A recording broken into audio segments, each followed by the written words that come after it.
Oke, teman-teman kita lanjutkan materi reading kita. Jadi hari ini adalah materi terakhir ya. Dan kita akan belajar tentang teknik pengerjaan soal reading yang terakhir juga, yang paling sulit juga, oke? Dan dia juga pasti keluar, entah teman-teman ngambilnya yang PBT atau CBT atau ITP online atau ITP offline, itu pasti ada. Nah, sorry, sebelumnya kita review sedikit dulu. Oke, jadi di reading nanti teman-teman dikasih waktu 55 menit untuk mengerjakan 50 pertanyaan. Tipsnya teman-teman jangan membaca teksnya dulu ya, tapi dibaca soalnya dulu. Supaya nanti teman-teman tahu teknik apa yang harus dipakai untuk mengerjakan soal tersebut. Nah, kemudian vocabnya teman-teman nanti yang akan sangat membantu dalam pengerjaan reading. Nah, yang saya sebutkan tadi, teman-teman baca soalnya dulu, baru teman-teman nanti akan tahu apa yang harus dilakukan dengan teksnya. Apakah teman-teman cukup membaca kalimat pertama di setiap paragraf saja, atau teman-teman harus lakukan dulu scan dan skim karena yang ditanyakan itu mengenai informasi khusus yang ada di dalam teks ya. Atau teman-teman harus membuat inference atau menarik suatu kesimpulan berdasarkan informasi kecil yang ada di dalam teks seperti itu. Nah, untuk jenis soal untuk teknik pertama yaitu cukup membaca kalimat pertama saja di setiap paragraf ya. Itu adalah jenis soal yang menanyakan garis besar mengenai teks, teman-teman. Yaitu soal yang menanyakan main idea atau gagasan utama, kemudian idea organization atau bagaimana si penulis itu mengembangkan eh, idenya lewat tulisan lewat teks yang dia tulis gitu ya. Atau tone, purpose sama course itu adalah suasana atau suasana hati penulis yang dimasukkan ke dalam teks tersebut. Kemudian purpose itu tujuan penulis menulis teks tersebut, dan yang terakhir course itu bidang keilmuan apa yang membahas topik yang diangkat oleh si penulis. Seperti itu. Nah, kemudian kemarin yang terakhir kita juga sudah belajar mengenai teknik yang kedua yaitu scan dan skim ya, teman-teman, atau membaca cepat untuk menemukan informasi yang ditanyakan. Karena untuk scan dan skim ini kita pakai untuk menjawab soal-soal mengenai peritilan-peritilan kecil atau informasi-informasi yang kecil di dalam teks. Oke. Nah, untuk jenis soal apa aja yang cara mengerjakannya teman-teman harus lakukan scan dan skim itu adalah yang pertama locate information atau mencari letak informasi di dalam teks. Nah, ini bisa dikenali dari pilihan gandanya itu line keberapa sampai line keberapa. Tapi untuk tes yang online, teman-teman, tes ITP yang online saya belum pernah menemukan jenis soal ini. Tapi kalau yang offline saya pernah. Walaupun jarang ya, tapi ada seperti itu soal ini. Kemudian yang kedua itu adalah peran reference atau rujukan kata ganti. Jadi kata ganti A misalnya itu menjelaskan kata benda apa atau merujuk ke kata benda yang mana. Oke. Kemudian stated detail itu adalah informasi yang jelas-jelas ada di dalam teks. Mungkin nanti dijelaskannya menggunakan kata-kata lain. Nah, kalau unstated detail itu adalah informasi di pilihan A, B, C, D yang salah mengenai kata kunci atau yang nggak disebutkan di teks mengenai kata kunci. Dan yang terakhir itu soal vocabulary. Kemudian yang terakhir, hari ini kita akan belajar mengenai teknik yang terakhir ya teman-teman, yaitu make an inference atau menarik suatu kesimpulan berdasarkan informasi yang ada di dalam teks. Nah, untuk jenis soal pertama yang cara mengerjakannya teman-teman harus membuat kesimpulan atau menghubung-hubungkan pilihan A, B, C, D dengan yang ada di dalam teks, itu adalah soal inference itu sendiri. Nah, inference itu apa? Inference itu adalah kesimpulan atau kemungkinan atau prediksi, bisa dibilang seperti itu, teman-teman, yang dibuat berdasarkan informasi yang ada di dalam teks. Nah, nanti cara mengenalinya biasanya di soal itu ada kata implied atau inferred, artinya sama-sama disimpulkan. Atau likely atau probably, artinya mungkin. Jadi jawabannya nggak ada di teks, teman-teman. Teman-teman disuruh membuat kemungkinan. Tapi di teks ada petunjuk-petunjuknya yang nyambung dengan jawaban nanti di pilihan A, B, C, D. Nah, nanti cara menjawabnya untuk inference ini teman-teman tetap harus gunakan scan dan skim. Ya, karena inference ini menarik suatu kesimpulan mengenai kata kunci tertentu di teks atau di soal seperti itu. Jadi teman-teman baca dulu soalnya, cari kata kunci yang ditanyakan di soal, kemudian temukan informasi apapun mengenai kata kunci tersebut. Nah, kalau sudah disimpulkan, teman-teman coba cari pilihan A, B, C, D yang paling nyambung dengan informasi yang ada di dalam teks. Nah, contohnya soalnya adalah seperti ini ya. Di situ soalnya berbunyi, Which of the following is probably not a Hawaiian word? Yang manakah di antara berikut ini yang mungkin bukanlah sebuah kata dalam bahasa Hawaii? Ada kata mungkin di situ, teman-teman. Ya. Nah, kalau teman-teman lihat di pilihan ganda ada mahalo, mahi-mahi, meklea sama moana itu kalau dicek di teks itu nggak akan ketemu, teman-teman. Itu nggak, teman-teman nggak akan menemukan kata mahalo, mahi-mahi, meklea, moana di dalam teks. Ya. Nah, tapi di teks teman-teman itu dikasih petunjuknya mengenai kata kunci yang ditanyakan di soal, yaitu a Hawaiian word. Lebih tepatnya not a Hawaiian word. Tapi kata kuncinya di teks teman-teman adalah a Hawaiian word atau kata dalam bahasa Hawaii. Yang mana itu dibahas di paragraf 1. Nah, supaya lebih apa ya, lebih mengena, lebih lebih enak jawabnya nanti, teman-teman baca seluruh informasi mengenai kata yang ditanyakan. Di situ disebutkan di paragraf 1, bahasa Hawaii itu merupakan sebuah bahasa yang merdu, yang di dalamnya semua kata itu dibuat dari susunan alfabet atau ABCD gitu ya, yang hanya terdiri dari 12 huruf saja, yaitu 5 huruf vokal A, I, U, E, O, dan 7 huruf konsonan, yaitu H, K, L, M, N, P, W. Kemudian setiap silabel itu suku kata ya teman-teman. Jadi setiap suku kata di dalam bahasa tersebut, maksudnya bahasa Hawaii, itu berakhiran dengan huruf A, I, U, E, O atau vokal. Dan 2 huruf mati atau konsonan itu nggak boleh ketemu bersamaan. Itu nggak boleh gandeng seperti itu. Kemudian jadi huruf vokal itu memiliki frekuensi yang lebih tinggi di dalam bahasa Hawaii daripada di dalam bahasa Inggris. Nah, pertanyaan tadi adalah yang mana antara A, B, C, D ini yang bukan kata dalam bahasa Hawaii? Tadi disebutkan teman-teman, bahasa Hawaii itu aturannya adalah setiap suku kata dalam bahasa itu berakhiran dengan huruf A, I, U, E, O. Salah satu, entah A, I, U, atau E, O. Kemudian konsonan itu nggak boleh gandeng, jadi huruf H, K, L, M, N, P, W ini nggak boleh ketemu langsung, harus dipisah. Seperti itu. Nah, kita cocokkan aja berdasarkan aturan tadi di pilihan A, B, C, D yang mana yang tidak ya, yang tidak mengikuti karena pertanyaannya not di situ. Yang alfa, mahalo ada 3 syllables atau 3 suku kata, yaitu ma, ha, kemudian lo. Setiap suku kata berakhiran dengan vokal A sama O. Ya, berarti dia mengikuti aturan bahasa. Apalagi M sama L-nya itu konsonannya tidak bareng, tidak gandeng, teman-teman. Selalu dipisah. Nah, berarti kemungkinan yang alfa ini adalah kata dalam bahasa Hawaii karena dia mengikuti aturan bahasa Hawaii, ya. Kalau yang bravo, mahi mahi ada 4 suku kata. Ma, kemudian hi, kemudian ma, kemudian hi. Nah, setiap suku kata berakhiran dengan vokal yaitu a, i. Kemudian huruf konsonannya yaitu M sama H-nya itu nggak ketemu bareng ya, terpisah teman-teman. Berarti dia juga mengikuti aturan dalam bahasa Hawaii. Nah, jawabannya adalah yang Charlie, teman-teman. Ada kata meklea. Di situ ada yang digaris bawah yaitu huruf K sama L-nya. Kenapa itu digaris bawah itu jadi petunjuk teman-teman di jawaban. Jadi tadi disebutkan kalau bahasa Hawaii itu 2 konsonan atau huruf H, K, L, M, N, P, W ini nggak boleh gandeng. Sedangkan yang Charlie itu ada huruf K sama L gandeng. Nggak bisa teman-teman. Ya, berarti jawabannya adalah yang Charlie. Jadi yang mungkin bukan kata dalam bahasa Hawaii adalah meklea karena dia tidak mengikuti aturan bahasa Hawaii. Nah, dari contoh ini mungkin ada yang mau ditanyakan dulu dari teman-teman sebelum kita praktek ke latihan soal. Silakan kalau ada pertanyaan.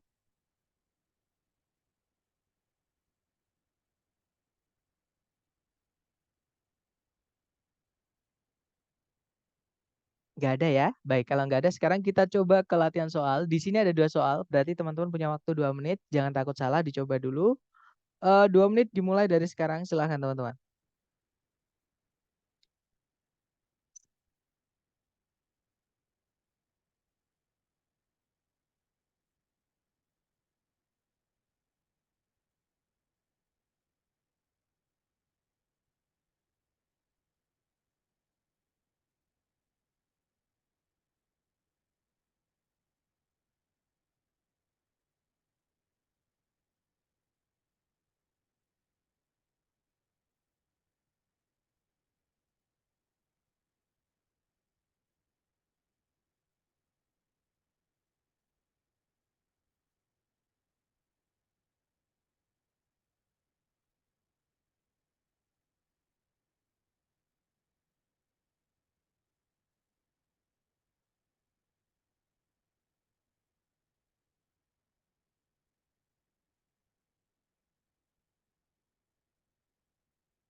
Alright guys, your 2 minutes is over. Silahkan jawabannya teman-teman dikirim di chat sedapatnya dulu. Salah nggak apa-apa, kita belajar.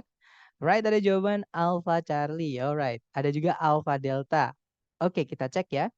Di situ nomor satu pertanyaannya adalah bisa ditarik kesimpulan di dalam teks bahwa seandainya atau jika sebuah kayak memiliki dua lubang, maka, nah kata kuncinya teman-teman di sini itu adalah lubang di kayak. Kalau ada yang cari kata dua teman-teman. Ya jadi dua lubang di dalam kayak. Nah kalau teman-teman scan dan skim, lubangnya kayak itu dibahas di paragraf kedua. Ya lebih tepatnya di kalimat kedua. Di situ disebutkan sebuah kayak itu secara umum atau umumnya gitu dibuat dengan satu lubang atau satu pintu gitu ya di dalam decknya untuk satu penumpang. Jadi satu pintu untuk satu penumpang. Namun beberapa kayak itu dibuat untuk dua, maksudnya dua penumpang. Karena tadi kan ada for one rider. Maksudnya for two di sini two riders. Ya. Kemudian because the deck of a kayak is covered over except for the hull or hulls for its rider or riders. Nah, dari sini sebenarnya udah ketemu kalau diartikan karena deck dari kayak itu ditutup atasnya kecuali untuk lubang atau lubang-lubangnya untuk pengendara atau pengendara-pengendaranya. Jadi lubang ini hubungannya adalah dengan rider atau pengendaranya, teman-teman. Kalau dia satu lubang itu untuk satu orang, nggak bisa untuk dua orang ya. Tapi kalau dua lubang itu untuk dua orang. Nah, kalau teman-teman lihat di pilihan A, B, C, D yang menyebutkan kata rider itu di satu pilihan aja, teman-teman, yaitu yang alpha. Ya sudah jawabannya cuma itu. Alright, it accommodates two riders. Itu mengangkut atau memuat dua penumpang kayak gitu. Kemudian nomor dua, it can be inferred from the passage that an example of the animals mentioned might be. Bisa disimpulkan dari dalam teks bahwa sebuah contoh dari binatang-binatang yang disebutkan mungkin adalah. Nah, binatang itu disebutkan di kalimat terakhir. Kalau teman-teman scan dan skim cari kata binatang atau animal, itu muncul di kalimat terakhir. Kalimat terakhir berbunyi, the umiak is used to haul belongings from campsite to campsite and it is used for hunting larger animals that are too big to be hunted in kayak. Jadi umiak itu dipakai untuk mengangkut atau membawa harta benda dari satu tempat camp ke tempat camp yang lain. Dan umiak itu dipakai untuk berburu binatang-binatang yang lebih besar, yang terlalu besar untuk diburu menggunakan kayak. Nah, kita cek aja di pilihan A, B, C, D, binatang yang terlalu besar diburu menggunakan kayak yang mana? Kita cek satu-satu. Yang alpha a kangaroo, kanguru nggak mungkin ya teman-teman kita berburu kanguru pakai kayak karena dia sejenis boat atau perahu. Nggak mungkin karena kangaroo kan hidupnya di darat ya, bukan di air kayak gitu. Nggak mungkin berburu kanguru pakai perahu. Alpha bukan. Kalau yang bravo a snake, segede-gedenya snake ya itu bisa ditarik dengan kayak. Misalnya snake-nya udah mati gitu ya. Terus mau ditarik di air gitu pakai kayak itu masih bisa, teman-teman. Karena aman lah segede-gedenya ular masih masih aman lah, nggak gede banget gitu. Kalau yang Charlie a whale seekor paus. Nah ini teman-teman.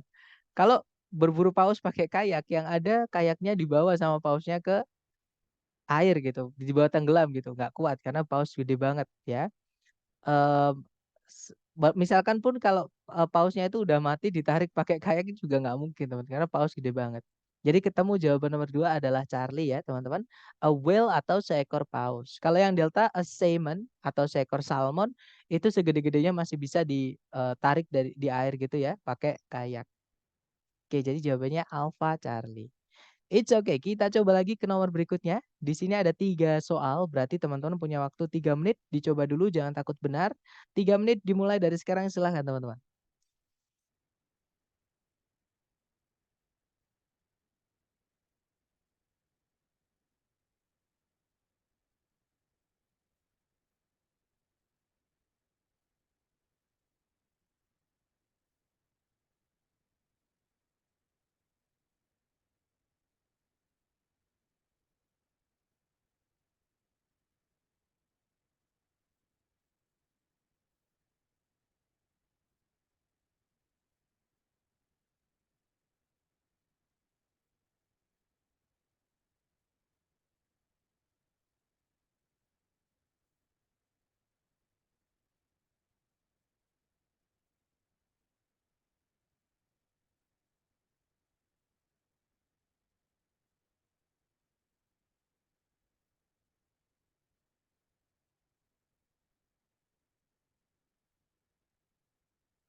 Alright, 3 minutes over. Silahkan jawabannya teman-teman dikirim di chat ya. Ada jawaban Delta, Delta, Bravo, Delta, Delta, Bravo.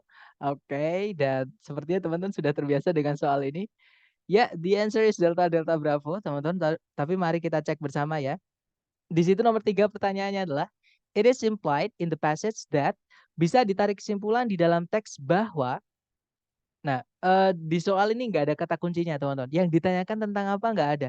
Kalau teman-teman menemukan soal seperti ini ya, walaupun kalau teman-teman tes yang asli TS, yang online ya, setahu saya nggak ada soal seperti ini, pasti ada kata kunci di soalnya yang ditanyakan tentang apa. Nah, tapi kalau misal teman-teman nanti ambil tes, tiba-tiba ada soal seperti ini, teman-teman cari kata kuncinya di pilihan ganda, di ABCD. Di situ yang alfa berbunyi, the leaves of only California redwood turn brown in the autumn. Jadi daun-daun dari hanya California redwood saja yang berubah menjadi coklat di musim gugur. Kalau yang Bravo, daun-daun dari hanya Giant sequoia saja yang berubah menjadi coklat di musim dingin. Kalau yang Charlie, daun-daun dari kedua jenis pohon di dalam teks itu berubah menjadi coklat di musim dingin. Kalau yang Delta, daun-daun dari tidak satupun pohon di dalam teks berubah menjadi coklat di musim dingin. Nah, intinya di sini ngomongin tentang perubahan warna, lebih tepatnya warna daun ya, dari tanaman yang disebut California redwood atau Giant sequoia. Nah, kata kunci teman-teman adalah California redwood sama Giant sequoia, yang mana itu dibahas di kalimat kedua. Oke, kalimatnya berbunyi, both evergreen conifers, the California redwood and the Giant sequoia are found growing natively only in the state of California. Kalau diartikan, kedua jenis conifer yang evergreen. Evergreen itu awet hijau, teman-teman. Oke. Maksudnya awet hijau itu dia tidak menggugurkan daun ketika musim apapun, ataupun dia juga tidak berubah warna daunnya. Jadi selalu hijau, awet hijau gitu. Nah, dari sini kita sudah tahu kalau California redwood sama Giant sequoia itu tidak merubah daun di musim apapun. Jadi jawaban yang paling tepat adalah delta. Correct, everyone. Kemudian nomor 4, it can be inferred from the passage that the Sierra Nevadas are, bisa ditarik kesimpulan dari teks bahwa Sierra Nevada adalah atau merupakan. Nah, kata kunci teman-teman di soal adalah Sierra Nevadas, yang mana itu disebutkan di kalimat terakhir paragraf 1. Kalimatnya berbunyi, the California redwood is found along the northern coast of the state, while the giant sequoia is found inland and at higher elevations along the western slopes of the Sierra Nevadas. Kalau diartikan, California redwood itu ditemukan di sepanjang pantai utara dari negara tersebut. Maksudnya California, teman-teman. Sedangkan giant sequoia itu ditemukan di tengah daratan dan pada ketinggian yang lebih tinggi di sepanjang lereng bagian barat dari Sierra Nevada. Nah, di teks itu disebutkan kalau Sierra Nevada ini punya lereng, teman-teman, punya slopes. Kata kunci teman-teman di kata slopes ini. Nah, kalau kita lihat di pilihan A, B, C, D, kata benda apa yang punya lereng itu adalah yang delta, a mountain range atau bukit barisan. Oke, berarti ya Sierra Nevada itu mountain range, teman-teman. Kemudian nomor 5, which of the following is implied in the passage? Yang manakah di antara berikut ini yang bisa bisa ditarik kesimpulan dari dalam teks. Nah, di soal nggak ada kata kunci seperti biasa, teman-teman baca soalnya dulu, baca pilihan gandanya. Di situ pilihan gandanya berbunyi yang alpha, Giant sequoia itu lebih tinggi daripada California redwood, maksud saya. Kalau yang Bravo, California redwood itu tidak sama besar kelilingnya dengan Giant sequoia. Kalau yang Charlie, California redwood itu memiliki berat lebih dari Giant sequoia. Kalau yang Delta, makhluk hidup yang lain itu banyak yang lebih besar daripada Giant sequoia. Nah, ini ngomongin ukuran yang mana kalau kita scan dan skim, ukuran dan berat itu dibahas di paragraf 2 informasinya. Nah, kalau kita baca paragraf 2, the California redwood is the tallest living tree and is in fact the tallest living thing on the face of earth atau the earth. The height of the tallest redwood on record is 385 feet or 120 meters. Nah, kalau diartikan California redwood itu merupakan makhluk hidup atau pohon hidup tertinggi di permukaan bumi. Ketinggian dari redwood yang tertinggi di rekor adalah 385 kaki atau sekitar 120 meter. Nah, tadi dijelaskan kalau California redwood itu merupakan ciptaan Tuhan di bumi yang paling tinggi, teman-teman. Makhluk hidup yang paling tinggi maksudnya di bumi ya. Nah, berarti yang alfa udah pasti salah. Karena yang alfa dikatakan kalau Giant sequoia itu lebih tinggi dibandingkan California redwood. Nah, kalau California Redwood itu paling tinggi, makhluk paling tinggi, nggak ada makhluk lain yang lebih tinggi dibandingkan California Redwood. Berarti alfa salah ya. Kalau yang Bravo, California Redwood is not as big around as the giant sequoia. Nah, jawabannya adalah yang Bravo ini, teman-teman.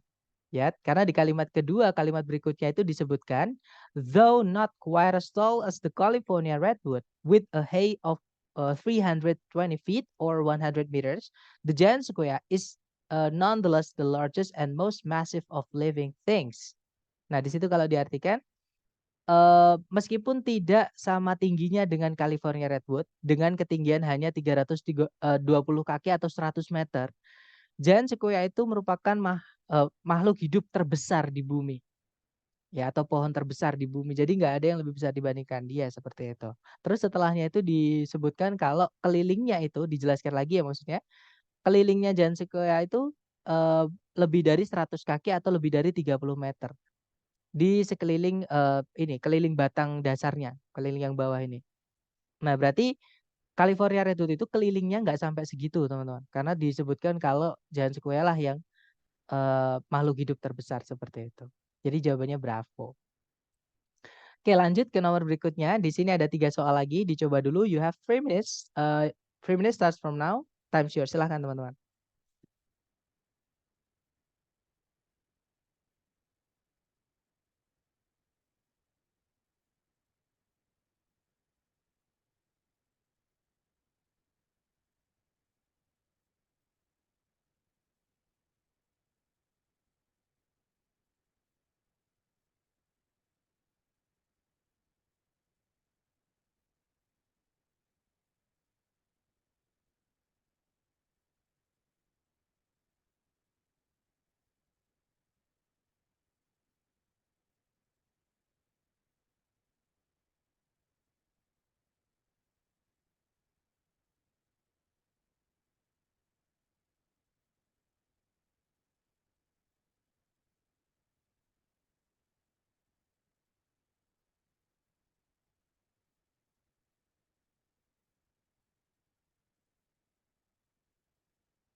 Oke, guys, 3 minutes over. Mungkin yang sudah nemu jawaban boleh dikirim di chat. Baik, ada jawaban, Bravo Alpha Bravo, ada juga Delta Alpha Bravo. Oke, mari kita cek. Di situ nomor 6 pertanyaannya adalah, versi monopoli yang berbahasa Prancis kemungkinan memasukkan atau itu ya, memasukkan gitu ya, memasukkan sebidang properti atau bangunan atau bangunan gitu ya, yang bernama atau yang berjudul Nah, versi monopoli itu dibahas di paragraf 2 kalimat pertama, teman-teman. Kalimatnya berbunyi, "Meskipun permainan tersebut," maksudnya permainan monopoli ini, "sekarang dipublikasikan dalam berbagai macam bahasa dan versi dengan lokasi-lokasi asing dan nama-nama tempat yang disesuaikan dengan bahasa targetnya, bahasa yang dipakai di papan tersebut." Maksudnya kalau dia pakai bahasa Prancis, maka kita sorry, nama-nama tempatnya itu ya disesuaikan, jadi pakai nama-nama tempat yang ada di Prancis. Nah, kalau kita lihat di pilihan A, B, C, D, nama tempat yang ada di Prancis itu cuma satu, teman-teman, yaitu yang Delta, di Eiffel Tower atau Menara Eiffel, ya. Kalau yang Alpha, Atlantic City, New Jersey itu di Amerika Serikat. Nah, yang bikin TOEFL yang aslinya itu ITS itu teman-teman letaknya di New Jersey ini, Amerika Serikat sana. Germantown, Pennsylvania itu juga di Amerika Serikat, Boardwalk juga nama tempat hiburan di Amerika Serikat. Oke, jadi jawaban nomor 6 yang paling tepat adalah yang delta, ya. Kemudian nomor 7, it is implied that Darrow selected Atlantic City as the setting for Monopoly because. Nah, kata kunci teman-teman adalah si Darrow ini. Siapa Darrow ini? Kalau ada lagi kata setting, settingnya itu aturan, pengaturan maksudnya, atau settingan awalnya seperti itu. Nah, Darrow itu disebutkan di kalimat kedua ya, kalimat lanjutannya kalimat pertama tadi disebutkan, jadi game itu ditemukan di tahun 1933 oleh Charles Darrow. Selama puncak-puncaknya The Great Depression. Ini kalau ada huruf besar ini nama, teman-teman. Ini nama peristiwa sejarah. Great Depression itu krisis moneter di tahun 1903 kalau saya nggak salah ya. Mmm, yang ada di Amerika Serikat dan Eropa. Jadi itu impact-nya ke global seperti itu. Kemudian Darrow yang hidup di Germantown atau yang aslinya berasal dari Germantown, Pennsylvania, dia sendiri itu nganggur atau nggak punya kerjaan, teman-teman, selama masa-masa sulit finansial itu.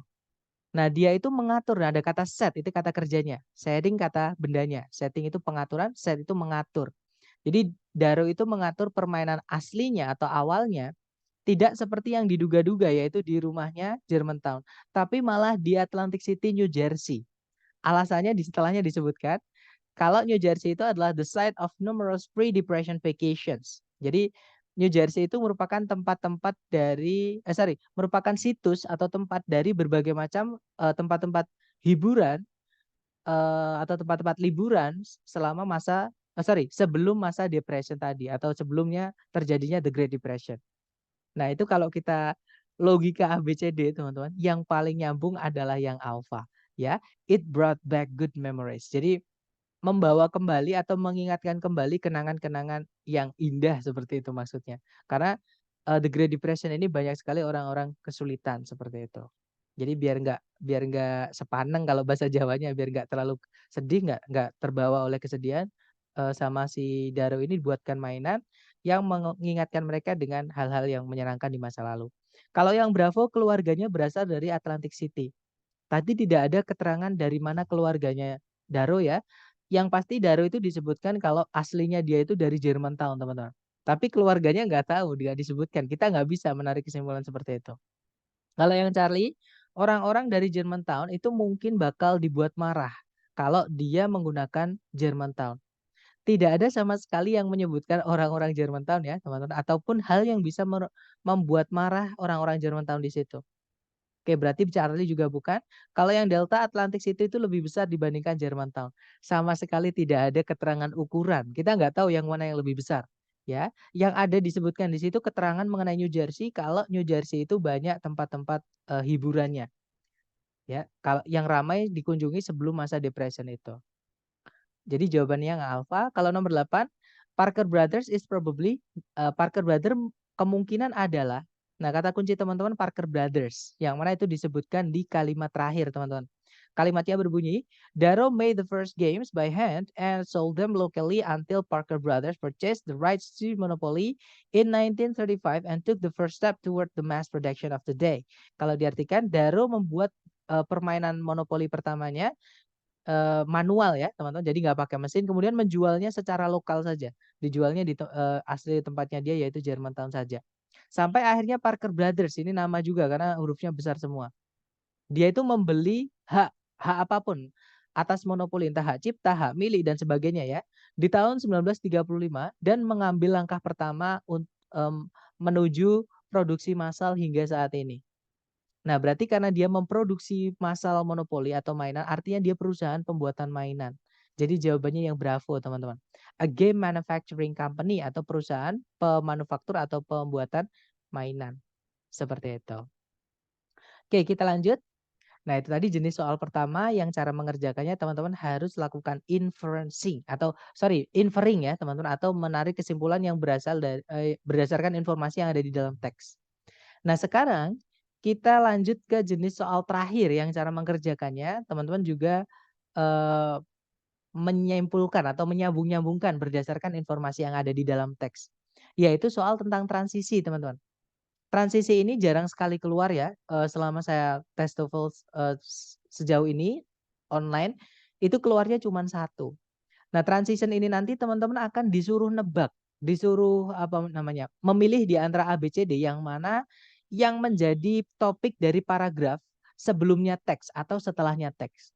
Jadi kita disuruh nebak, kalau sebelumnya teks ini kita masukkan paragraf, paragraf itu membahas tentang apa. Nah, atau kalau setelahnya teks ini kita masukkan satu paragraf lagi, paragraf apa yang topiknya itu di paragraf itu yang dibahas tentang apa. Nah, cara mengerjakannya kita baca kalimat transisinya, teman-teman. Transisi sendiri artinya adalah kalimat perpindahan topik atau perpindahan paragraf. Jadi paragraf itu antara paragraf satu dengan yang lain itu nggak mungkin tiba-tiba loncat. Pasti ada jembatannya. Misalkan kita paragraf satu mau ngomongin tentang A, paragraf dua ngomongin tentang B. Nah, pasti ada jembatannya untuk menghubungkan dari A ke B. Nggak mungkin tiba-tiba langsung pindah seperti itu, teman-teman. Nah, yang menghubungkan itulah yang disebut dengan kalimat transisi atau perpindahan tadi. Nah, kalimat transisi itu letaknya di paling dekat dengan paragraf yang dihubungkan. Misal, teman-teman, paragraf satu dan paragraf 2 itu penyambungnya itu di kalimat terakhir paragraf satu atau kalimat pertama paragraf 2. Karena itu yang paling dekat antar satu sama lain, seperti itu. Nah, teman-teman nanti disuruh menebak paragraf preceding itu artinya paragraf yang mendahului teks atau paragraf sebelumnya teks. Kalau paragraf following itu paragraf yang mengikuti teks atau paragraf setelahnya teks. Cara mengerjakannya, kalau teman-teman disuruh menebak paragraf sebelumnya, teman-teman baca kalimat pertama saja, kalimat paling atas saja.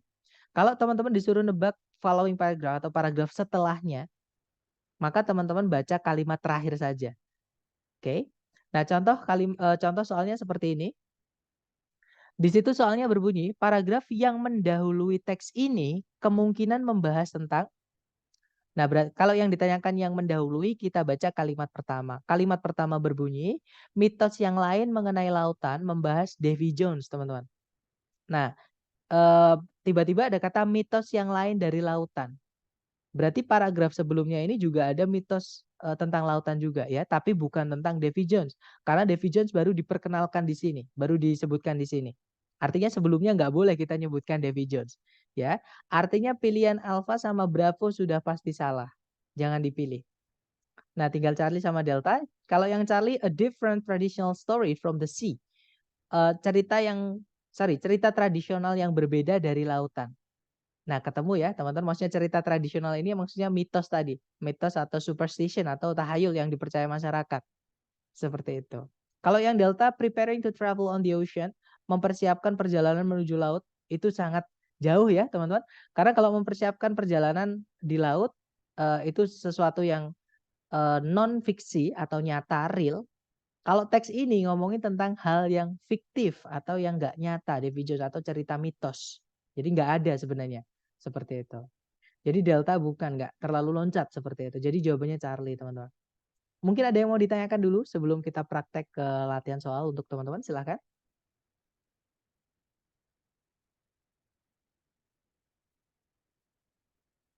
Easy peasy ya teman-teman. Baik, kalau gitu kita coba ke latihan soal. Di sini ada 2 nomor, teman-teman punya 2 menit dimulai dari sekarang, silahkan teman-teman.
Oke, 2 menit sudah habis. Silahkan jawabannya teman-teman dikirim di chat. Ada jawaban Alpha Charlie. Alpha Charlie, mari kita cek. Di situ nomor 1 pertanyaannya, paragraf yang mendahului teks ini kemungkinan besar membahas. Kita baca kalimat pertama ya, karena pertanyaannya preceding teman-teman. Kalimat pertama berbunyi, program yang lain yang penting dalam mempopulerkan ilmu pengetahuan adalah Kosmos. Nah, berarti tiba-tiba ada program yang lain, teman-teman. Berarti tadi sebelumnya juga ada program ya yang mempopulerkan ilmu pengetahuan, tapi bukan Kosmos ya tentunya karena Kosmos baru diperkenalkan di sini namanya. Oke. Kita cek yang alpha, a different scientific television series. Nah, ketemu teman-teman, jawabannya yang alpha. Jadi program di sini maksudnya program televisi ya. Karena di kalimat setelahnya itu dijelaskan, this series atau serial ini broadcast on public television. Jadi ditayangkan di televisi publik atau televisi umum. Seperti itu. Jadi ini tayangan televisi, teman-teman. Oke, nomor 1 jawabannya alpha. Kalau nomor 2, the paragraph following this passage most likely contains information on what? Paragraf yang mengikuti atau setelahnya teks ini kemungkinan besar membahas tentang mengandung informasi tentang apa. Nah, di situ the paragraph following this passage most likely contains information on what. Nah, berarti kita baca kalimat terakhir ya. Kalimat terakhir berbunyi, the principal writer and narrator of the program was Carl Sagan, a noted astronomer and Pulitzer Prize-winning author. Jadi kalau diartikan, penulis utama dan sutradara dari program itu adalah Carl Sagan, yaitu seorang astronomer terkemuka dan penulis yang memenangkan penghargaan Pulitzer.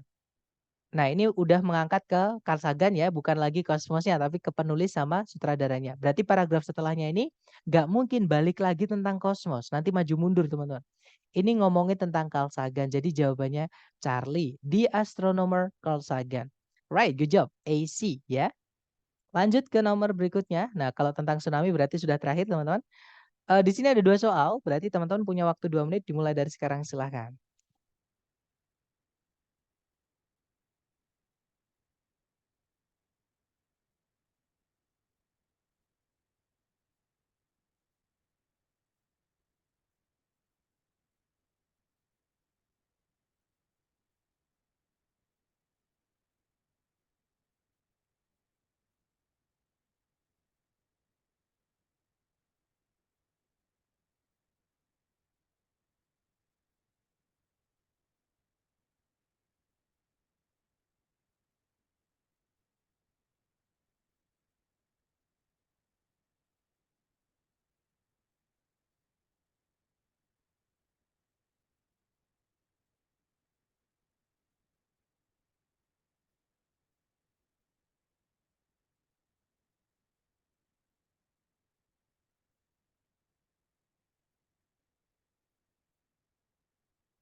Alright, 2 minutes over. Silahkan jawabannya teman-teman dikirim di chat.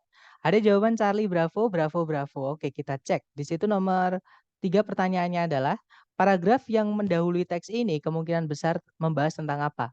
Nah, kata kunci karena yang ditanyakan adalah preceding atau paragraf sebelum teks ini, berarti kita baca kalimat pertama. Kalimat pertama berbunyi, when a strong earthquake occurs on the ocean floor rather than on land, a tremendous force is exerted on the seawater and one or more large destructive waves called tsunamis can be formed. Kalau diartikan, ketika sebuah gempa yang kuat terjadi di dasar laut, bukan di darat atau dibandingkan dengan di darat, sebuah gaya yang besar itu dikeluarkan di permukaan air laut dan satu atau lebih Gelombang-gelombang merusak yang besar yang disebut atau yang dinamakan dengan tsunami itu dapat terbentuk. Nah, ini ngomongin tentang tsunami ya, tapi baru dikenalin di sini teman-teman. Nggak boleh paragraf sebelumnya ngomongin tentang tsunami, karena tsunami baru diperkenalkan di sini. Kalau baru diperkenalkan di sini artinya sebelumnya dia belum dibahas. Nah, kalau teman-teman lihat di pilihan A, B, C, D, itu yang tidak ada kata tsunami-nya cuma satu pilihan. Ya sudah berarti yang itu teman-teman. Karena yang alfa ada kata tsunami, nggak bisa kita membahas tentang tsunami di paragraf sebelumnya. Kenapa? Karena tsunami baru diperkenalkan di paragraf ini, di teks ini. Oke, Bravo juga sama, ada tsunami, Delta juga sama, ada tsunami. Jawabannya yang Charlie, teman-teman. Oke, land-based earthquakes, gempa-gempa atau gempa bumi yang terdapat di darat. Tadi ada kata rather than on land, dibandingkan di darat. Nah, ini kan informasinya di teks ini nggak ada gempa yang terjadi di darat. Artinya tadi sudah dibahas di paragraf sebelumnya. Seperti itu. Kemudian nomor 4, yang manakah di antara pilihan berikut ini yang paling mungkin menjadi topik dari paragraf setelahnya teks ini? Berarti kita baca transisinya yaitu kalimat terakhir. Kalimat terakhir berbunyi, ketika sebuah tsunami mencapai perairan pantai yang dangkal, tsunami tersebut bisa mencapai ketinggian hingga 100 kaki atau 30 meter atau bahkan lebih. Dan dapat menyebabkan banjir bandang dan kerusakan besar di area-area pantai. Nah, ini ngomongin pasca tsunami di daerah pantai, teman-teman. Lebih tepatnya kerusakan-kerusakan atau dampak-dampak kerusakan tsunami di daerah pantai.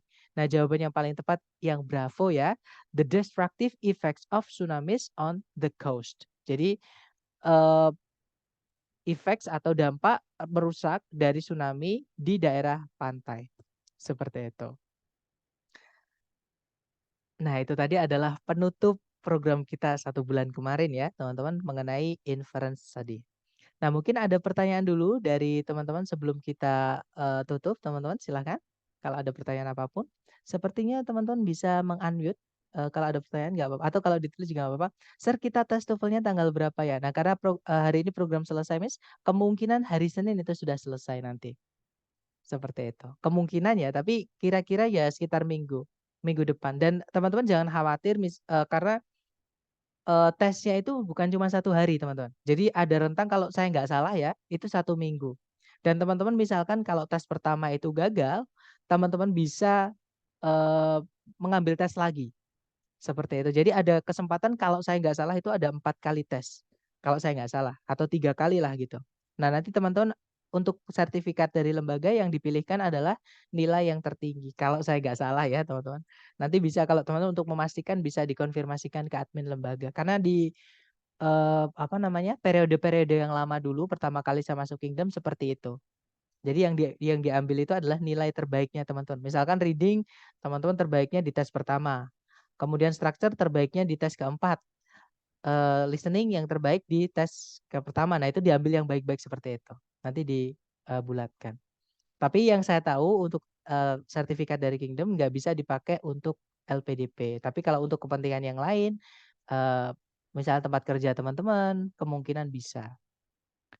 Kemudian misalkan mengulang tes, apakah di hari yang sama ya, Mister?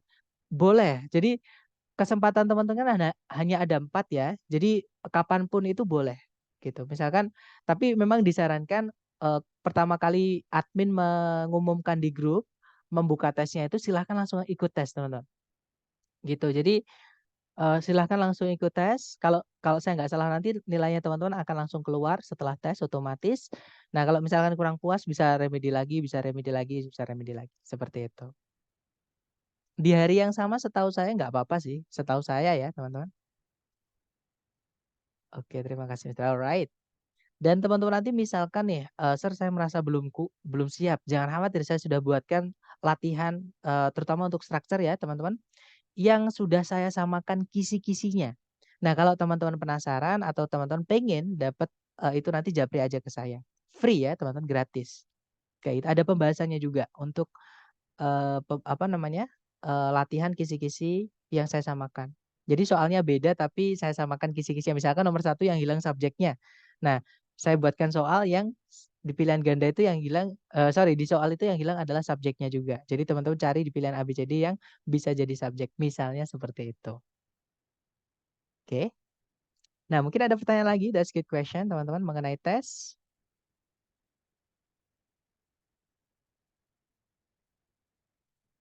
Nggak ada ya? Baik, kalau nggak ada, terima kasih telah belajar sama saya teman-teman untuk 1 bulan terakhir dan semoga yang saya berikan ke teman-teman bisa menjadi batu loncatan menuju kesuksesan teman-teman semua. Oke, amin. And I'll see you next time when I see you. The last I say, assalamualaikum warahmatullahi wabarakatuh and good luck everyone. Have a great day semuanya.